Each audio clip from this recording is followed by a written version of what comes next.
Bon bah ça y est les gars, nous sommes enfin à l'année 2024 et il était temps enfin que l'on soit à cette année 2024 vu que c'est pratiquement l'année que personne n'attendait finalement, un petit peu comme toutes les autres années me direz-vous. Vous me direz qu'est-ce qui se passe en ce moment? Bah là on approche petit à petit de la fin du jugement dernier. Là on est en train de vivre les Jeux Olympiques de 2024 qui nous a été teasé depuis 2015 au point que même les banques ont sponsorisé ces JO depuis 2022 pour vous dire. Les pays se font de plus en plus de guerres et sont en train de s'entre-déchirer petit à petit jusqu'à déclencher des guerres absolument partout. Et du côté de nos industries cinématographiques et manque graphique, qu'est-ce qui se passe en ce moment?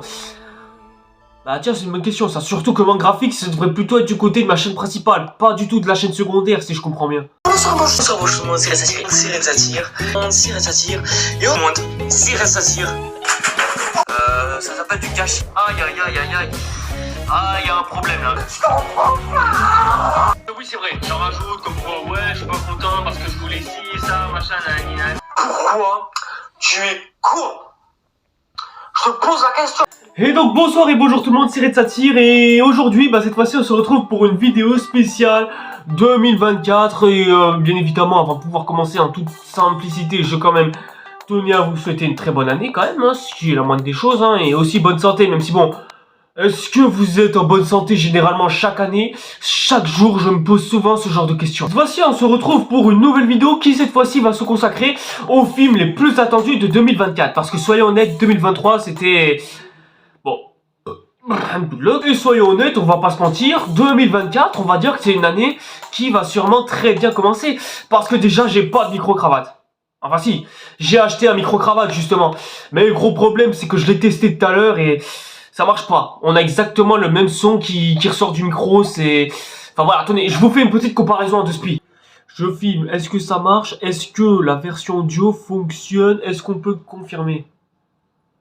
Est-ce que je peux faire de la SMR? Alors, si je colle les micros comme ça et que je les frotte en trop, ça va sûrement pas marcher, hein, j'imagine.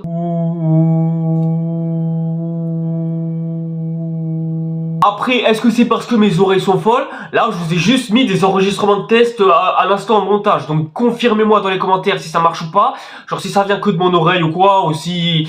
Enfin, voilà, quoi. Sinon, je m'arrange avec le vendeur et voilà. Au départ, je voulais vous faire un petit top 10 des films, oui, que j'attends cette année en 2024. À savoir, quel film j'attends le plus, quel film j'attends le moins, etc., etc. Mais, dans le fond, j'ai remarqué que... Bah, déjà, en termes de films qui sortent cette année, il n'y a pas beaucoup de choses. Faut dire, 2023... c'était tellement rempli en termes de films qu'il y en a certains qui ont floppé au box-office parce que certains voulaient pas voir un film plus que d'autres. C'est pour ça d'ailleurs que certains flops au box-office se font justifier. Surtout celui de Donjons et Dragons que malheureusement je n'ai toujours pas eu l'occasion de voir, même encore à l'heure où je vous parle. Et c'est vrai qu'au vu des films qui sont lancés aujourd'hui, 2024 ne nous propose pour l'instant pas grand chose non plus. Donc ça prouve que soit 2024, voilà, hein, certains studios vont se calmer et en même temps... L'année dernière, on a eu la grève des scénaristes et des acteurs qui a fortement décalé certains films qui ne sortiront pas avant 2025, hein, pour certains. Mais d'un autre côté, ça va aussi permettre à d'autres films d'un peu plus illustrer et aussi de savoir comment ça se passe les films à travers le monde. Et ça c'est une bonne chose. Et surtout, ça permettra un petit peu de respirer pour proposer d'autres types de vidéos que des après-séances et des après-films. Comme par exemple, j'ai des chutes de saga à faire, certaines analyses qui méritent d'être faites aussi. Mais en dehors de ça, quels vont être les après-séances et films qui seront prévus cette année? Ce qui fait que du coup, au lieu de prendre 10 films, j'en ai sélectionné uniquement que 5. Et croyez-moi qu'il y en a certains qui ne sont pas là de mon plein gré, vous allez voir. Je vous invite d'ailleurs à mettre votre propre liste de films que vous attendez le plus cette année. Et comme ça au moins, il y a peut-être des chances que je passe à côté d'une pépite et que on se regarde certains films ensemble pour qu'on puisse un petit peu partager nos passions. Et si vous aimez bien qu'on la partage, n'hésitez quand même pas à vous abonner à ma chaîne et activer la petite cloche pour être au courant des prochaines nouveautés qui viennent pour qu'on puisse encore plus partager cette passion. Et aussi n'hésitez pas à me suivre sur les réseaux sociaux pour éviter de rater absolument aucune nouveauté. Ceci discuté et ce putain de micro-cravate qui ne marche toujours pas cette fois-ci, j'arrangerai ça avec le vendeur. Et du coup on peut s'attaquer au top 5 des films les plus attendus de 2024. Et les Jeux Olympiques ne seront pas dedans parce que vas-y, on nous harcèle depuis 4, 5, peut-être même 6 ans avec ces Jeux Olympiques de merde là. Allez, faites-les passer et on en finit une bonne fois pour toutes parce que voilà, tout le monde en peut plus. Et depuis tout petit, je parle à ma feuille, ça m'aide plus qu'un thérapeute. Je fais rien d'autre qu'écrire sauter à 4. Pour certains trucs, je suis maniaque, Valmaguiac. Ce film-là est tout simplement quelconque et surtout me fait peur. Elle doit sûrement vous faire peur plus à vous qu'à moi, c'est vous dire, hein. À la base, il devait même pas être dans cette liste, hein. Il ne mérite même pas d'être cité dans cette liste. Mais comme je me dis que, franchement, il y a moyen de faire un excellent après-film, franchement, je me dis que ça vaut peut-être le coup d'être tenté. Et peut-être que je peux vous faire rire aussi. Et peut-être que je gagne plus de vues, donc plus d'abonnés, etc., etc. Ce film, il s'agit de Chien et Chat. Ou Mon Chien et Chat, ou Le Chien et le Chat. Enfin, voilà, en gros, il y a un chien et un chat dans ce film. Déjà, tu vois le poster du film. Ah ouais, t'as peur. Reste-moi ce chien et reste-moi ce chat. Déjà, tu sens qu'il y a un problème. Tu sens que les effets spéciaux de ce film sont pas finis. Mais bref, ça, je le réserve quasiment pour un après-film. Parce que croyez-moi, j'ai des images qui pop de ce futur après-film. Vous êtes absolument pas prêts pour la pépite qui va arriver. Et quand je vous dis de vous abonner à ma chaîne tout de suite, c'est le faire tout de suite. Franchement, les gars, avec tout ça, j'ai tellement d'anecdotes à vous raconter. J'ai tellement de trucs à dire maintenant avec ce film que à un moment donné, je ne peux pas m'empêcher de me dire que cette vidéo que je suis sur le point de faire lorsqu'elle va arriver, elle va arriver. Je ne sais pas exactement quand sort le film. De toute façon, vous aurez la date de sortie en bas de l'affiche à chaque fois que j'en parlerai. Mais vraiment, le potentiel dramatique est non seulement énorme, mais surtout, je pense qu'on va se rappeler de ce film, mais clairement pas pour les bonnes raisons. On va se rappeler de la même façon dont on se rappellera de The Flash, et j'espère que ce film va se faire casser le cul au box-office, et que vous irez plus voir mon après-film, plus qu'aller voir ce film-là en question, parce que vraiment, est-ce qu'il mérite d'être vu? Crois-moi que même tes grands-parents méritent pas... Non, vraiment, même ce film... Aller voir au cinéma, ça vaut même pas le coup de mettre un sou là-dedans, parce que surtout, ça te permettrait presque de soutenir tous les studios qui ont fait ce film. En fait, plus j'y pense, plus c'est pas vraiment le film que j'attends quand j'y réfléchis. En fait, ce que j'attends, c'est juste de pouvoir le défoncer en après-film. C'est tout ce que j'attends de ce film, en fait, finalement. Du coup... Ouais, qu'est-ce que vous voulez que je fasse de plus? Franchement, j'ai plus grand chose à dire, hein. Je préfère en garder pour l'après-film qui viendra, hein. Si je mets plus ce film-là qu'un autre film, c'est pour vous dire à quel point les films qui sortent cette année sont pas très intéressants que ça. Par exemple, il y a Mufasa. Va savoir pourquoi est-ce qu'on va en faire un film sur Mufasa, hein. Et forcément, il y a aussi le film le plus attendu de l'année, Deadpool 3. Mais franchement, je fais pas du tout partie de ceux qui attendent énormément ce film. Genre, qui s'attend à une sorte de chef-d'œuvre. Après, on peut s'attendre à une grosse surprise. Mais après, voilà, les deux films Deadpool ne sont pas des chefs-d'œuvre non plus. Mais ça reste après des bons divertissements honnêtes. Mais au vu de ce qui nous attend dans ce Deadpool 3, je souffle, moi. Déjà, je souffle. Que la rime paye m'amène et je deviens ouf, ouais. Et je crois que je l'ai déjà assez dit, je retiens tout, frère. En arrivant au numéro 4, disons que ce film-là, au moins, je l'attends un petit peu plus au tournant parce que, lui, c'est le dernier opus d'une trilogie qui a commencé au début de la décennie, hein, et ce, avant que toutes les catastrophes n'arrivent, évidemment, hein. D'ailleurs, j'espère que 2024 ne fera pas partie de toutes ces catastrophes-là, mais bon, vu que cette année-là a commencé par un lundi et que tous les jours fériés promettent d'être un lundi, ça peut nous permettre de nous dire qu'il est temps de prendre enfin un nouveau départ. Parce que franchement, entre 2020 qui a été le Covid, 2021 avec le vaccin, 2022 avec leur connerie de l'Ukraine et tout ça, etc., et 2023 avec, leurs histoires de canicule et le jugement dernier qui approche. Ouais, franchement, ça va de quoi 2024? Vraiment, pour l'année 2024, s'il vous plaît, laissez-nous respirer. Et comme quatrième film que j'ai décidé d'attendre le plus pour 2024, alors il va sortir très tardivement en fin d'année, normalement, si tout se passe bien. Il s'agit là de Sonic 3. Voilà, Sonic le film 3 ou Sonic 3 le film, enfin... Pour ceux qui sont là depuis les débuts de cette décennie, vous devez sûrement être tombé sur mon appréciation de Sonic, qui, était vachement sympa et qui commence par mon iconique coup de pied sur le bureau, dont je me souviens encore, et surtout, toute première vidéo tournée en peignoir, sachant chroniquement parlant, il était bleu, donc ce qui renforce parfaitement la symbolique, quoi, mais bref, voilà, j'ai une affection pour cette appréciation, que voulez-vous que je vous dise de plus? Et en dehors de ça, voilà, le film était très bon, j'ai passé un agréable moment, voilà, c'était un bon divertissement, et voilà, que demander de plus? Après, bien évidemment, on a eu sa suite en 2022, qui a été retardée à cause des Covid, tout ça, etc. Bref, tout le monde connaît la chanson, mais là, pour le coup, vu que là, ça va être le troisième film, et surtout qu'à la scène post-générique du deuxième film, on nous a prévu Shadow. Là, forcément, moi, elle est énorme. Sachant que je vous rappelle qu'encore aujourd'hui, ma culture autour de la mascotte de Sega n'a toujours pas évolué d'un pouce. Après, c'est vrai que le truc qui était bien, moi, avec Sonic, c'est que, vas-y, c'était un bon film qui pouvait passer sur Gulli, tout ça. Voilà, un bon film pour enfants, sur lequel tu peux t'amuser en regardant. Voilà, si je devais avoir des enfants et que je devais les ramener voir un film au cinéma, clairement, je choisirais Sonic pour eux, mais bon... Franchement, je viens à peine d'avoir 20 ans l'année dernière, donc franchement, ce serait bien que j'ai une femme vite fait bien fait, comme ça moi c'est réglé cette histoire de gamin. Le deuxième film par contre, ça sent qu'il y a eu un peu plus de moyens sur les bords, ça sent que c'est un peu plus ambitieux, qu'il y a beaucoup plus de travail, un peu plus de... Voilà, tu sentais que ça voulait passer à un stade supérieur, et ça voulait aussi un petit peu élargir la mythologie de Sonic au cinéma, et au point que ça me donne même envie de jouer à certains jeux vidéo. Certains, je dis bien. Hein. Mais le truc vraiment que j'attends avec ce film-là, le Sonic 3 en tout cas, c'est que déjà, il arrive à faire grandir ce spectateur. Parce qu'il faut pas oublier que Sonic, voilà, hein, ça a touché certains enfants. En même temps, c'est normal, c'est un film qui se diffuse, ouais, c'est un téléfilm Gulli, tout simplement. Mais j'attends vraiment que ce troisième film, donne une sorte de croissance à Sonic. Parce qu'on l'a bien vu dans ce film-là, Sonic, voilà, c'est un petit peu un gosse paumé au milieu de notre monde à nous. Et ce que j'attends vraiment dans ce dernier film, c'est déjà qu'à la fin de sa trilogie, il rentre enfin chez lui, parce que je pense qu'il serait temps que Sonic rentre enfin chez lui, hein. Ça fait maintenant 2 films qu'il est plus chez lui, hein, donc il serait temps. Ensuite, comme ils vont faire revenir Shadow dans ce film-là, forcément que Shadow est un hérisson, faut bien les confronter par rapport au fait qu'ils sont de la même tribu, tout ça, etc., etc. Bref, j'aimerais vraiment qu'il y ait une sorte de rivalité entre Sonic et Shadow, et qu'on parle aussi de leur histoire au travers 2 hérissons qui sont issus exactement du même peuple. Par exemple, Sonic Boom, ils ont sous-exploité la mythologie entre Sonic et Shadow, par exemple, et le fait que les hérissons avaient l'air d'être une race assez sacrée, en tout cas, hein, dans le lore de Sonic Boom. Et vu que Shadow, dans ce film-là, va être le méchant principal, moi, j'attends que ça, hein, j'attends vraiment d'avoir une rivalité entre ces trois-là, et surtout que Sonic fasse grandir ses spectateurs, parce que c'est ce dont les spectateurs ont le plus besoin, parce que les conformer à rester des gosses toute leur vie, ça c'est le genre de film, les genres de sagas et même genre de séries auxquels je décroche rapidement, parce que vraiment, si c'est juste pour nous faire perdre du temps et nous laisser rester des gosses toute notre vie, franchement ça sert à rien de perdre son temps, hein. Dans toute cette histoire, Sonic doit évoluer, et ça, c'est ce que j'attends par rapport à ce troisième opus. Compatissons. Pour cette lourde déduction, nous bâtissons notre propre destruction, frère.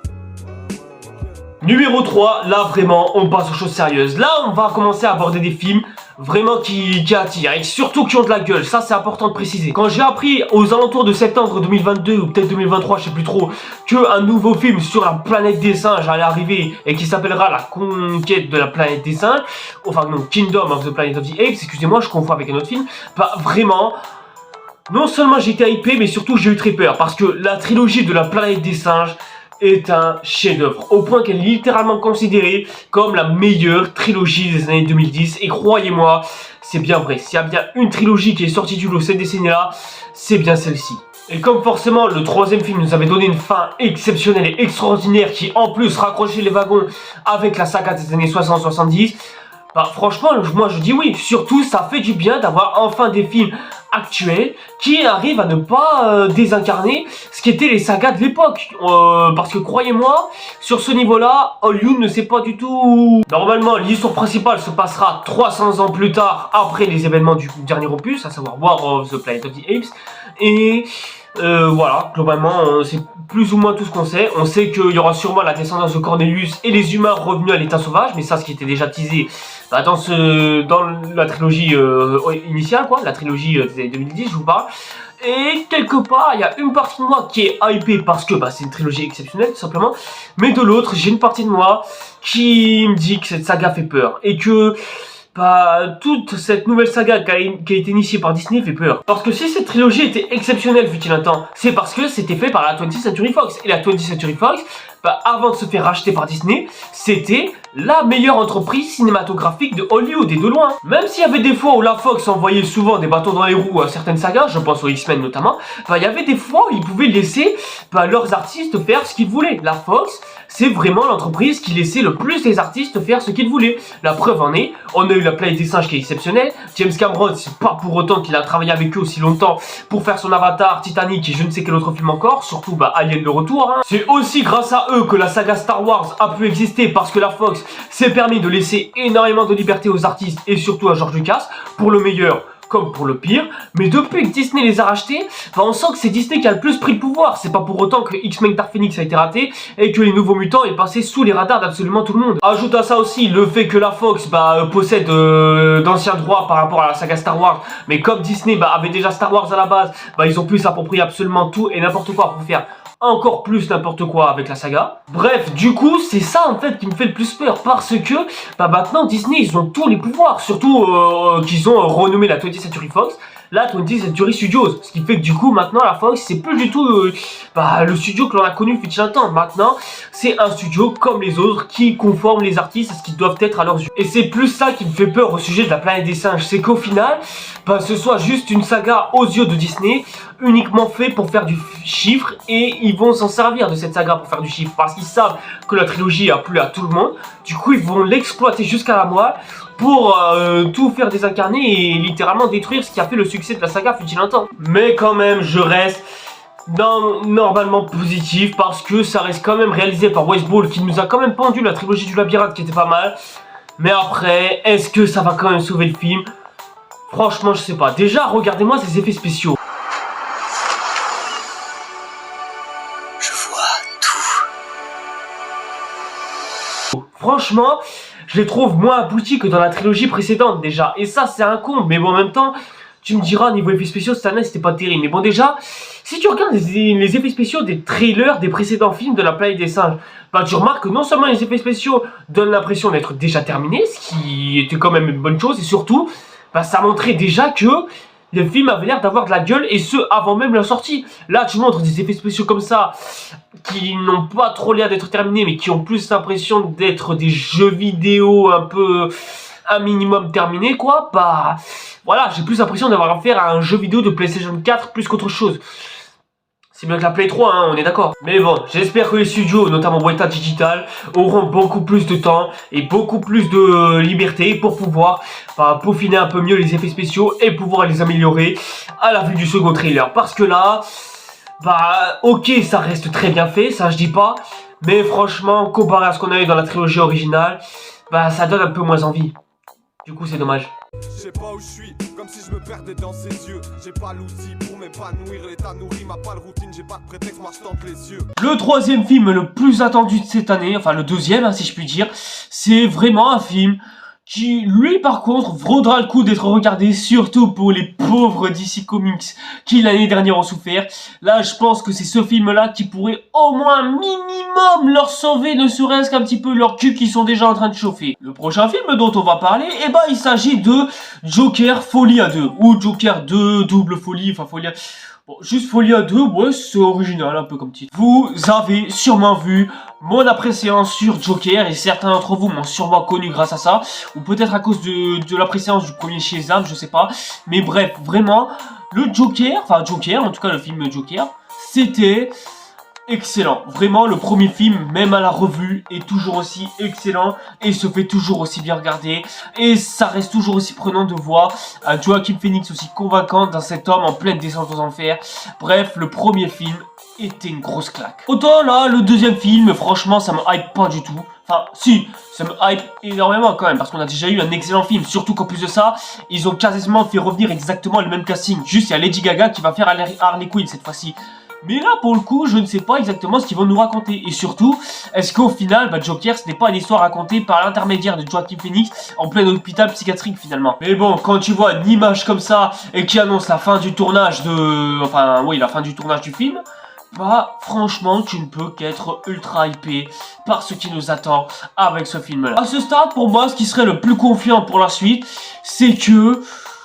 on est une bande-annonce au plus vite. Mais bon, après, je sais très bien qu'ils sont en train de faire le montage et tout ça, et il n'y a pas d'effets spéciaux dans ce film, donc au moins, on profitera pas de mocheté d'effets spéciaux cette fois-ci, et ça va nous faire du bien un petit peu de pouvoir se reposer. Et je pense aussi que ce film va enfin nous permettre de savoir si au final, les gens sont toujours intéressés par l'univers DC Comics. Est-ce que voir la marque DC les fait fuir, ou bien est-ce que la qualité de ce film va les faire courir dans les salles de cinéma parce qu'ils ont aimé le premier opus déjà. Honnêtement, je vais pas vous mentir, mais je ne sais clairement pas, parce qu'on sait que Aquaman 2 récemment a fait un énorme four et a fait le pire démarrage de tout l'univers DC Comics. Décidément, ça a enchaîné l'année dernière pour vous dire. Bref, franchement, je sais pas du tout ce que va proposer ce film là. Mais bon, au vu de ce qui avait été proposé avec le premier opus, il se peut que là aussi, on ait une énorme surprise. De quoi les flics se mêlent, leur job est pathétique. Moi et ma feuille, on est des gars techniques. Et enfin, le film le plus attendu, bon celui-là personne ne l'attend forcément parce que vous savez très bien que je l'attends énormément. C'est Transformers One, à ce stade-là, il n'y a même plus de suspense. Vous savez toutes et tous l'amour que j'éprouve pour cet univers. Et vous savez pratiquement toutes et tous que je suis un grand fan de Transformers. Et vous savez toutes et tous que j'ai plein de vidéos sur Rise of the Beast rien que l'année dernière. Donc, vraiment, vous savez à quel point je suis toujours impatient de savoir quel va être le futur de l'univers Transformers. Et cette fois-ci, Transformers au cinéma, ça va donner quoi? Bah là, cette fois-ci, on est sur quasiment un film d'animation qui est réalisé par le même gars qui s'est occupé de Toy Story 4. Donc ce qui déjà nous prenait, mais j'espère, de belles images en tout cas. Mais là où j'attends ce film énormément, plus que tous les films qui sortent cette année, c'est son synopsis qui promet d'être légendaire. Parce qu'on retourne au Cybertron d'antan, plus ou moins à la jeunesse d'Optimus et Megatron. À savoir qu'à l'époque, Optimus Prime c'était Orion Pax, et qu'à cette époque-là, Megatron, c'était sobrement Megatronus. Hein. Et ce que va faire ce film, c'est tout simplement raconter les origines de la guerre cybertronienne entre Autobots et Decepticons. Et là, tu te dis ça, tu te dis... Mais putain, mais ça va être un truc de fou. Surtout que je fais que vous teaser depuis quelques vidéos le potentiel énorme qu'a cet univers Transformers. Mais là, je vais vous dire exactement en quoi est-ce que ce film peut être hypant. On va savoir... Déjà, on va avoir enfin un film qui se passe intégralement sur Cybertron, parce que depuis Transformers The Movie, voilà, les films qui se passent sur Cybertron, c'est très rare. Hein. Du coup, ce qui fait qu'on va avoir enfin cette spectaculaire guerre tout au long d'un film qui va durer quoi? Peut-être 1h50, 2h, ou peut-être même 2h30, on verra combien de temps est-ce qu'il... Tu vas enfin avoir Optimus et Megatron et les origines du mal, à savoir comment est-ce qu'ils se sont rencontrés, surtout comment est-ce qu'ils se sont détestés, et surtout qu'est-ce qui s'est passé lors de leur Sénat devant les Primes, parce que oui, il y a un Sénat de Prime dans l'univers Transformers, je vous jure que ça existe vraiment. Est-ce qu'il y a un conflit entre armée Autobots et armée Decepticons? Est-ce que c'est même Megatron qui va inventer l'armée des Decepticons à un moment donné, comme dans Transformers Prime par exemple? Est-ce qu'on va avoir affaire à une sorte de régime totalitaire fasciste sur son univers de Cybertron? Ou est-ce qu'on va avoir affaire au contraire à un régime démocratique, ultra bienveillant envers son peuple, etc. etc.